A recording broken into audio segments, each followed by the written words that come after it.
Belarus bendras. Aha. Ai, nori... Jau, tu gali manęs paklausti, žinai.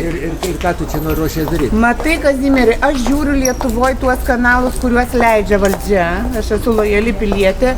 Ir ten, žinokit, Simpsonų filmukė parodė, kad kažkada tai senai, kad prezidentu bus ponas Trumpas. Ir jisai buvo tuo prezidentu.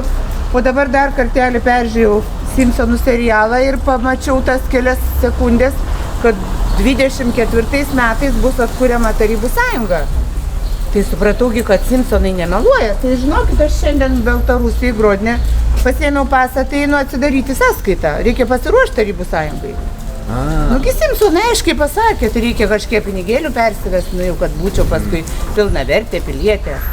Kitaip, bet ir kita vertus, lėšų diversifikavimas tai yra elementorius finansinio saugumo. Patraukliai atrodo žalia spalva, tai žalia žemės, tokia žaluma, pavasario spalva. Jo, eisiu atsidarysiu. O čia kultūros dar ir gal su Simpsonais. Bet žinai, įdomiausia tai yra tikrai, nes visi analizavo tą Simpsono filmuką, ir kur ten Trumpas stovi su kaklaraiščiu. Atitiko vienas prie vieno tą jų susitikimo nuotrauką. Tai tikiu, kad jie nemeluoja. Tai paskui papasakosi, kaip tenai, nes Tarybų viduj sąjungos- negalima filmuoti, kad neapibrėžtum. Taip, aš būtinai pasakysiu. Tai va.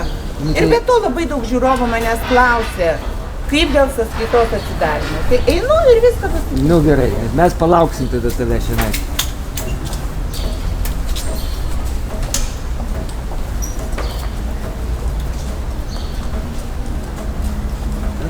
Вот,